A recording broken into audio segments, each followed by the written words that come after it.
أهلا وسهلا بوصفة جديدة. اليوم نشوف طريقة تحضير الخبزة تشبه الخبزة المحورة، خفيفة جدا. عندي هذه اللي نشوفها في الحافظة عبارة عليه 3 ملاعق دقيق وملعقة من الخميرة الفورية ومية دافية وشوية سكر، نخلطوهم ونخلوهم مدة يومين في الثلاجة، وبعدين نطلعوهم. ناخدوا ملعقة من الخميرة الفورية وملعقة من الدقيق، نخلطوهم مع بعضهم ونضيفوا لهم ملعقتين من الخميرة الحية هذه اللي كانت في الثلاجة، ونحركوهم نغطوهم نخلوهم تقريبا 15 دقيقة. وبعدين ناخد ملعقة الزيتون ونضيفها، ونبدأ في إضافة الدقيق. وطبعا بالنسبة للمية كوب من المية الدافية والدقيق إلى أن تشد العجينة نفسها وتكون تلصق شوية في الإيد. وطريقة العجن بطريقة التقليب من فوق لتحت، يعني بهذا الشكل بدون ما نعجنوها حتى نتحصلوا على الفراغات وشوفوها العجينة تلصق في الإيد شوي. ونخليها تختمر، والأجواء كانت عندي باردة واستنيتها تقريبا 3 ساعات اختمرت.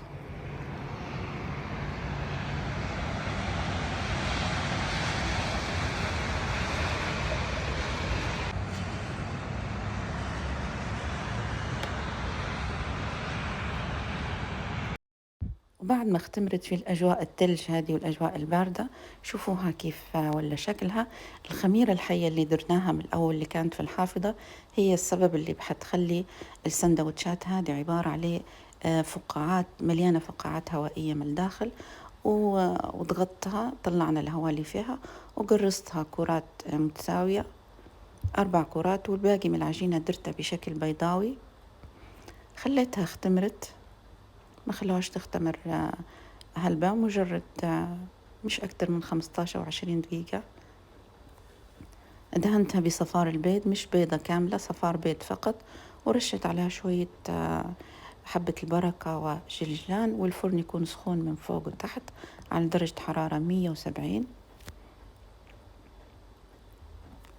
وما خدتش وقت هلبة في الفرن.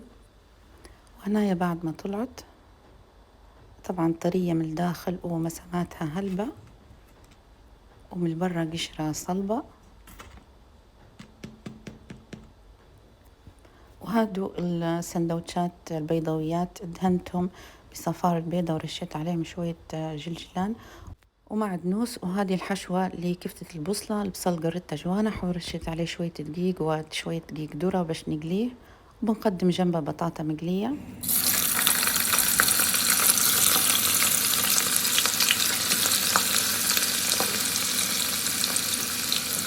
نجهز كفتة البصلة، عندي ربع كيلو من اللحم المفروم وبصلة وشوية معدنوس وشوية تومة، طحنتهم مع بعضهم.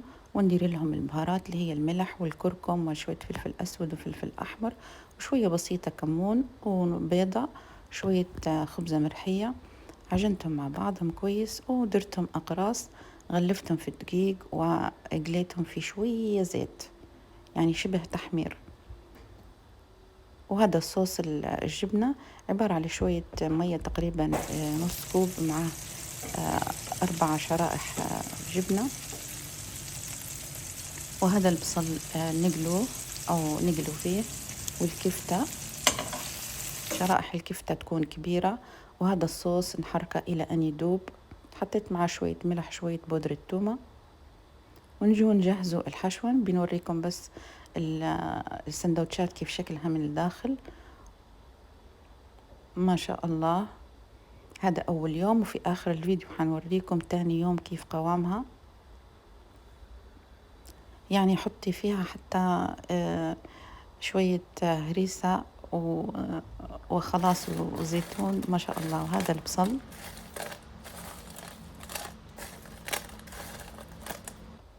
يقرمش. وهذا صوص الجبنة جاهز. وجبت الهريسة العربية ونفتحوا سندوتشات البيضاويات حتى هم نوريكم شكلهم من داخل كيف. ما شاء الله، أنظف وأروع وأفضل من الخبزة اللي ناخدوها من برا بالتأكيد.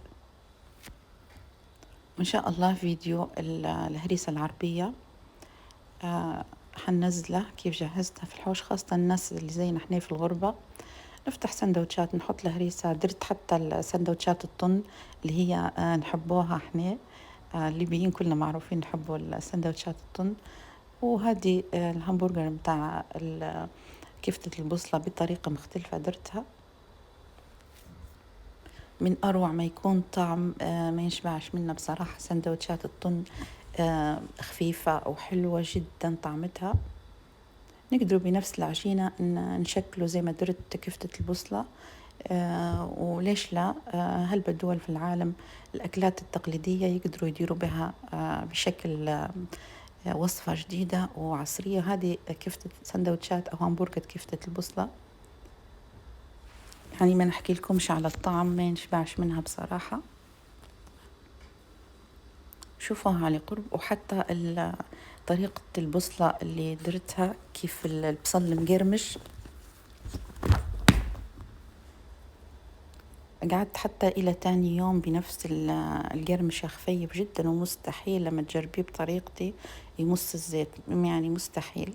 نوري فيكم الهمبرجر والسندوتشات على قرب، واضح إن البصل مقرمش وكريسبي جدا.